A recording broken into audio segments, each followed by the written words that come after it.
It's January 4th, and we welcome you to Blues Game Day Live alongside Joe Vitale. I'm Darren Pang, and here at almost ice level at Enterprise Center, the Blues getting set to take on the defending Stanley Cup champion, Washington Capitals. But first, great news with the city of St. Louis. I know it's been well covered. We'll just quickly brief everybody on it again. But for the city of St. Louis, for the ownership group, for what the Blues have done in acquiring the rights basically to the All-Star game next year, that's a fantastic presentation for the great city of St. Louis, pal. It really is. And I think it's a credit to the ownership group here, and all the management has done such a wonderful job in this building. You look at the upper deck and the suite levels, the beer garden. So many great steps they took this summer. They're going to finish it off this coming summer, heading into the All-Star game. But how are you feeling about it? You must be excited. Very excited. And this is why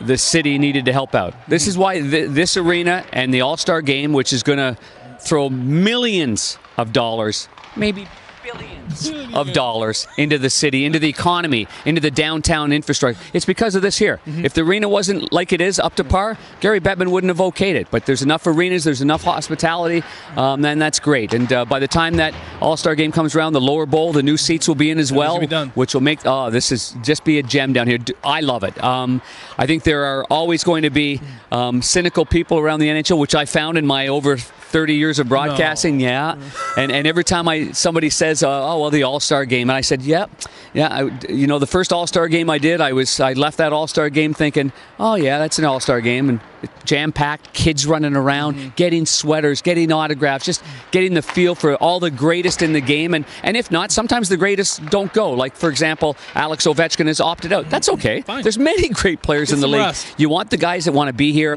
and want to show their personalities, but I've never left an All-Star game weekend feeling disappointed. And I've never left a Winter Classic feeling disappointed because it's the local environment and it's what it brings to the local people. You're a St. Louis boy. Yeah. You've never seen it because the last time it was here was 1988. I got good news and bad news. It's a long time ago, and I was on the All-Star ballot. The only one I was ever on was the 1988 All-Star ballot. I didn't quite make it. Had a rotten year. Well, Mario Lemieux wouldn't have made the MVP if you wouldn't have made that game. You know what? Bringing it in perspective, like here you are. Yeah. You've grown up here. You never got to see an All-Star game. Never did. I was 3 years old when the first one happened. I don't remember it. But you mentioned the localness and the fan base and the kids, the youth hockey. I mean, the city is booming. Yep. The energy. I dropped my kids off at school, and everyone's playing hockey now. It's such a fun sport, and I love that St. Louis has grabbed it. This is going to be great for the kids, great for the local arenas. They got the new practice facility going up in Maryland Heights. Cool. The Blues did a terrific job with the Winter Class a couple years ago. This is a great thing for the city, and selfishly, I'm very excited. Yeah, me too, big boy. So that's going to be great news, and we obviously congratulate Ryan O'Reilly, and they've got the extra man. There's a possibility that Vladdy Tarasenko gets voted in, and whether he does or whether he doesn't, I think he'd be the first to admit this just hasn't been the season that he envisioned it was going to be, coming back from that shoulder surgery and staying on that line. He's not on the ice again. There's a real good chance. He didn't skate yesterday. He's been under the weather, that he doesn't play. I mean, I think if you go back-to-back games, I think the assumption would be that he's not going to play. This might leave an opportunity open for Carl Gunnarsson to jump in, and maybe the Blues fire out, maybe 7 defensemen and keep the 11 forwards, just based on Vladdy not being available, if that's the case. Well, I think so. I think that's probably really their only option. I don't know if we have any extra forwards right now, so if Vladdy can't go... We have you, Joe. I wouldn't count on me.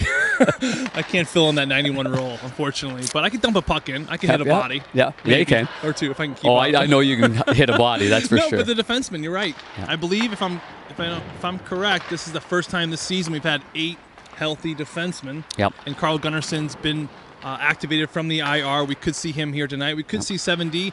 And you know what? I think that when Craig Berube and this group at times, they've shown that they want to roll these top 9 forwards. And I think if you roll those top 3 lines and they're rolling good, then you have Sundqvist and Barbashev to fill in the gaps a little bit, run 7D. I don't have a problem with it. Okay, and we look back to the last 2 games, Joe. 153 shot attempts.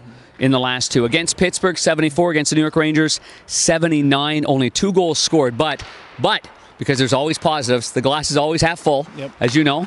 And I think getting those attempts and putting that much pressure on any goaltender in the league, they would normally break. I was really impressed with the way they played, especially against the New York Rangers. I was too. And I think the last 35 minutes, they outshot them like 35-5. I mean, the wave of blue jersey just kept coming and coming in that game. You really felt like it was going to come. And I think at times the Blues didn't get to that interior the way they needed to. Get in front of the Blue paint. The Rangers did a good job, though, I thought. They did. I thought they smothered the inside. Maybe there's was a reluctance to get to the inside. But the only time Jaden Schwartz was on the doorstep. Oh, man, and he was all alone, and the puck wasn't flat, and he maybe fumbled it a little bit. But still, that's one of the few times that I remember being that close to the net and having that glorious a chance to score. It was very close at the end. I believe it did come up on edge a couple times, but I like the way that line was kind of coming at times. And 5-on-5, the last 2 games, you look back, we've played very, very solid hockey. And I think if you keep at that pace, keep at that rate, and hopefully stay out of the penalty box tonight, I think you're going to give yourself a good chance to win this game. Because you don't want to go up against that vaunted power play? I wouldn't.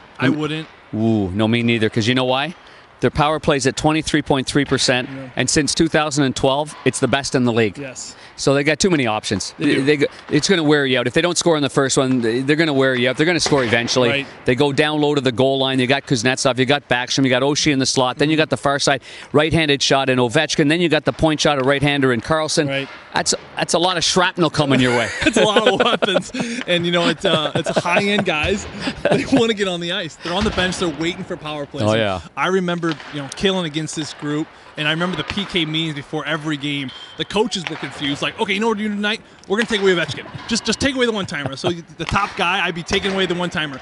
But when you do that, you leave Oshie in the one-timer. That's when Oshie opens up in the high slot. And then you have Carlson, who fishes the pucks down the net better than anyone. Kuznetsov down low. Backstrom.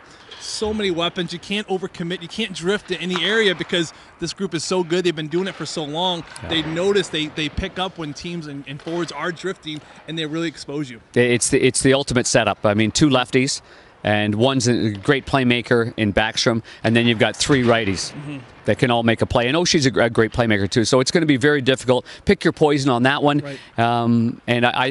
Anyway, so we'll see where that goes, and we'll see where the Blues are. The other guy, that Ovechkin guy, in 17 games against the Blues, he only has 15 goals. We should cover him. Okay.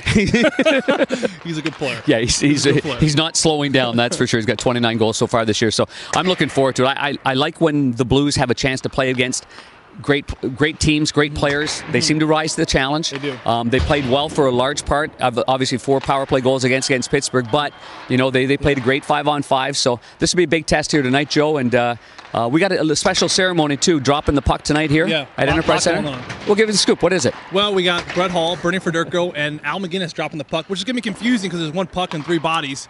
So they're going to have to fight for that, I think. But well, I think if you pass it to Hully, he fakes the shot. So Fedorko to Hully. Hully fakes it, puts it over to Chopper, Al McGinnis, and he just hammers it home. Let a rip, tee it up. I'm hammering home. And then you mentioned Rise. Empire might strike again. Is Empire strikes again? That's what it is. Empire strikes again. Star Wars, but it's Star Wars night. Yeah. So let's bring out the room.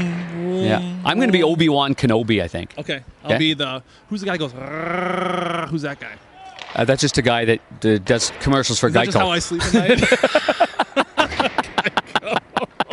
All right. I'm pretty sure he's on Star Wars. I don't watch a lot of Star Wars, but he might be out there. Yeah, they're all going to be out there. So join us. The game starts at 7 o'clock. It's going to be a festive atmosphere. So much going on. No question about that. And I know you're celebrating the USA World Junior win, so congratulations on that. It is what it is. Pretty much a downer there. Canada lost to Finland, and for the first time on home ice, they won't medal in their history. It's okay. Good luck to the USA. I'm happy for them. And also our Team Russia and Klim Kostin, the captain of Team Russia. They are alive. They're playing the USA. It should be great. That's going to be on NHL Network as well. But before that, let's stay with our game here. Yeah. 6:30 the radio. Let's do it. You and Chris Kerber bellowing it out on the 50,000-watt blowtorch KMOX. We've got the pregame show at 6:30 as well. Scott and Bernie and John Kelly, the Emmy Award winner and voice of the St. Louis Blues on Fox Sports Midwest. Here and I will have the call at 7 o'clock. Have a great day, everybody. For Joe Vitale, I'm Darren Robert Pang.